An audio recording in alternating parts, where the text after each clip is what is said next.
Salut les custos, c'est Hermès, j'espère que vous allez bien, on se retrouve tout de suite dans une nouvelle vidéo. Et on est dans ma cuisine. La cuisine du village.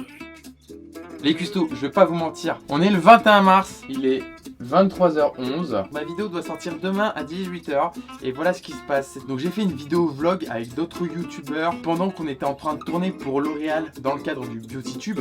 C'est quelque chose dont je vais vous parler là tout de suite.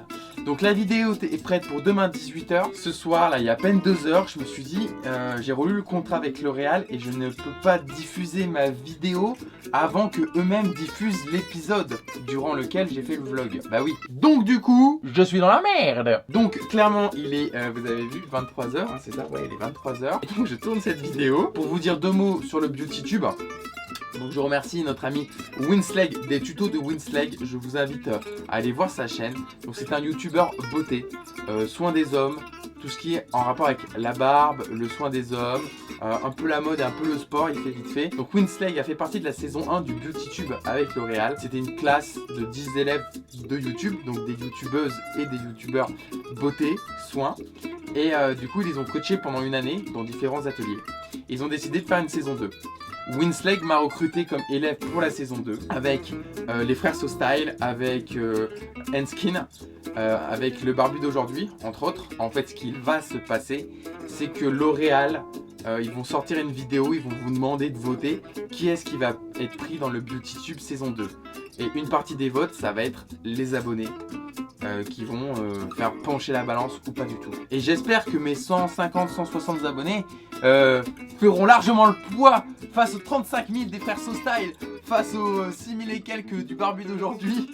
Tous ensemble, nous allons les péter. Tous ensemble, on va les battre. Du coup, je me suis dit, autant vous faire une petite vidéo. Je vais essayer de vous faire une petite FAQ. Donc tout d'abord, avant de faire la FAQ, je voudrais remercier sincèrement les 148. Bon, je remercie les 150. Enfin, on n'est pas arrivé à 150, mais vraiment, je voulais remercier les 150 personnes qui me suivent sur YouTube. Mais en tout cas, ça me fait extrêmement plaisir de savoir qu'il y a quand même 150 personnes qui se sont abonnées à une chaîne de cuisine avec de l'humour. Avec moi, j'ai envie de dire 150 personnes. 150. J'ai joué dans des théâtres où il y avait moins de 150 places. C'est quand même incroyable de se dire qu'il y a 150 personnes qui se sont abonnées et qui en plus ont cliqué sur la petite clochette pour être avertis des notifications. C'est quand même vraiment très très sympa de votre part et je voulais vraiment vous remercier. Si je pouvais, je vous ferais une pizza pour 150 personnes. Bon, tout de suite, on passe à la FAQ. Alors du coup, la FAQ, comme j'avais pas du tout prévu cette FAQ, en commentaire vous ne me posez jamais de questions. D'une, mes vidéos sont top, à part dire on aime, voilà, il n'y a aucun problème visiblement sur mes vidéos. Ou alors c'est parce que vous en avez strictement mais rien à faire. Je vous ai demandé pour des recettes de Kiri, personne n'a commenté. Alors que le Kiri, c'est la vie. Donc je vous ai fait des petites questions comme ça, que j'ai notées sur mon petit smartphone. Ah oui, alors les lunettes c'est fait exprès, c'est pour faire plus intelligent quand je fais le questionnement. Quand je fais le questionnement, les lunettes ça fait un peu plus sérieux. Donc première question, est-ce qu'Hermès c'est ton vrai nom? Alors oui, Hermès c'est mon vrai prénom, donc je m'appelle Hermès Brasseur. Moi j'aime beaucoup mon prénom. Pour la petite anecdote, mes parents hésitaient entre Hermès et Enzo. Finalement c'est Hermès qui a gagné. Moi j'en suis très content parce que je rencontre personne qui s'appelle Hermès. Le seul petit bémol, c'est que quand j'étais à l'école, Hermès, tu passes pas inaperçu. Au bout de 2 heures, le prof t'a reconnu et t'a enregistré. C'est fini pour toi. Enfin, tu pouvais pas faire de conneries. Donc la deuxième question, c'est où est-ce que tu achètes tes produits? Alors, pour tout ce qui est matière première, on va dire, donc tout ce qui est les légumes, les fruits et les légumes, je les achète principalement chez Biocop. Biocop, ce sont des magasins d'une coopérative d'agriculteurs qui font que des produits bio. Le riz, les pâtes, les légumes, les fruits, le lait de soja. Qu'est-ce que j'achète d'autre chez eux? Le jus de grenade de temps en temps, parce que c'est bon pour la prostate. Céréales. Alors je vais aussi chez Naturalia, chez Bio c'est bon. Après pour tout ce qui est protéines animales, tout ce qui est le poulet, le bœuf, le poisson. Alors le poisson honnêtement sur Paris, il faut vraiment connaître des bonnes poissonneries bien fraîches. Pour tout ce qui est la viande, il faut connaître une bonne boucherie. Après moi je mange beaucoup plus de viande blanche que de viande rouge. Après pour tout ce qui est mes produits, on va dire asiatiques, je vais dans le 13e tout simplement, chez Tank Frère ou chez Paris Store. Pour tout ce qui est épices, il y a une seule et même boutique, c'est Épices et Saveurs. C'est avenue Parmentier, donc métro Voltaire, et vous avez vraiment tout là-bas. Tout ce qui pourrait être feta fraîche, plein de produits italiens. En fait, voilà, c'est vraiment que des... C'est des produits du monde entier. Je dirais, ouais, il y a même des produits japonais, asiatiques. Sinon, majoritairement, tout ce qui est le bassin méditerranéen, font du café. Enfin, vous pouvez prendre votre café turc là-bas. C'est génial. Franchement, c'est une super boutique. Ils n'hésiteront pas à vous conseiller. Donc, allez-y. Si vous avez besoin d'épices, allez là-bas. Donc, troisième question. Où est-ce que je trouve mes recettes? Alors, pour les recettes, où est-ce que je les trouve? Alors, principalement, j'ai envie de dire, ce sont des recettes qui m'inspirent. Donc, soit il y en a vraiment que je connais. Après, il y a des trucs, clairement, que j'avais envie d'essayer. Par exemple, le cheesecake, j'en avais jamais fait. J'avais envie de le faire. Soit c'est moi qui vais chercher parce que j'ai envie d'essayer ce plat-là. J'ai envie de le goûter. J'ai envie de savoir si j'arriverai à le réussir ou pas. Voilà, le poulet au four, ça casse pas trois pattes à un canard.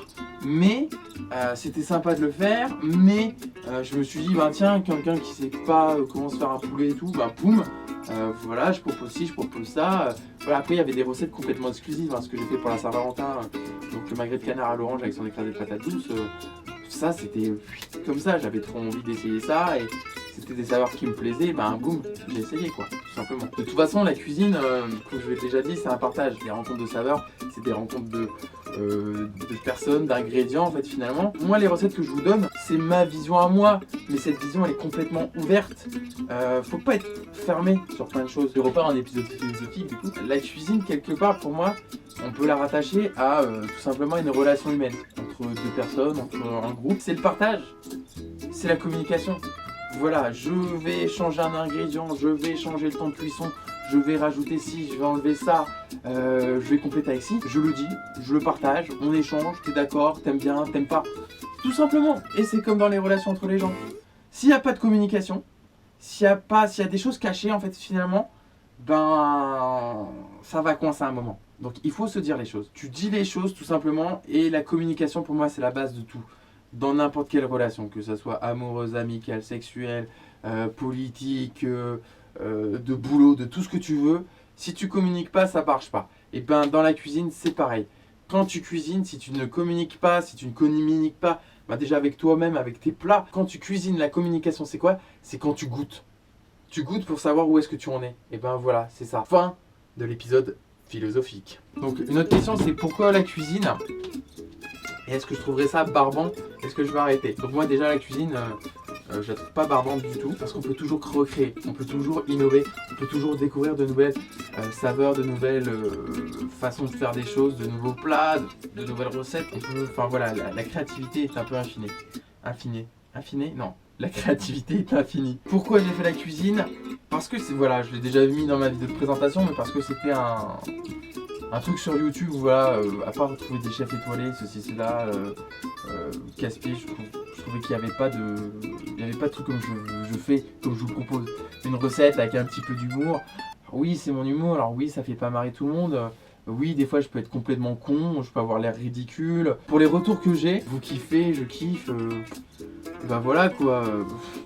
Continuons, c'est pas grave, moi ça me fait du bien. Alors l'autre question c'est, est-ce que je mange tous les plats que je fais? Alors oui, tout à fait, je mange tout ce que vous avez vu en vidéo, je l'ai mangé. Je l'ai goûté une ou plusieurs fois d'ailleurs, parce que ça m'est arrivé de refaire le plat. Des fois je le partage avec des amis, avec la famille et tout, mais c'est clair, à chaque fois, je mange ce que je fais. Autre question!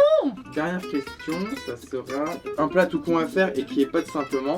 Alors franchement, si je devais choisir un plat pas très cher et franchement qui déglingue, parce qu'il faut le dire comme il faut, rapide, vraiment rapide à faire, et pas cher. Franchement, je vous dirais des œufs brouillés à la truffe. C'est vraiment tout con, parce que les œufs brouillés, tout le monde en a déjà fait, tout le monde en a déjà mangé, je pense. À la truffe, enfin, voilà, tu prends 5 euros de truffe, hein, ou 10 euros de truffe, hein, si tu veux. Donc tu fais juste des œufs brouillés, et puis tu râpes ta truffe par-dessus. Voilà, hein. C'est deux produits extrêmement simples, que tu n'as pas besoin de travailler comme un dingue pour sortir un potentiel de fou. Voilà, c'est deux produits simples qui se marient très très bien et qui vont te faire quelque chose de magique. Voilà, je vous ai fait cette petite FAQ. Je vous remercie toutes et tous d'être là, encore présents. J'espère que cette vidéo vous fera plaisir. Évidemment, je vous tiendrai au courant pour le vlog, il n'y a pas de problème. Et évidemment, parce que vous me suivez sur tous les réseaux sociaux, Snapchat, Instagram, Facebook, Messenger, YouTube. Mettez un maximum de pouces bleus, faites partager, kiffez, les gens kiffez, et puis n'hésitez pas à faire des commentaires, à me donner vos idées de recettes, et ben n'hésitez pas, moi la porte elle est ouverte, voilà. Et donc je vous fais des gros bisous. Et surtout n'oubliez pas, plus vous mettez d'amour dans vos petits plats, meilleur ils sont.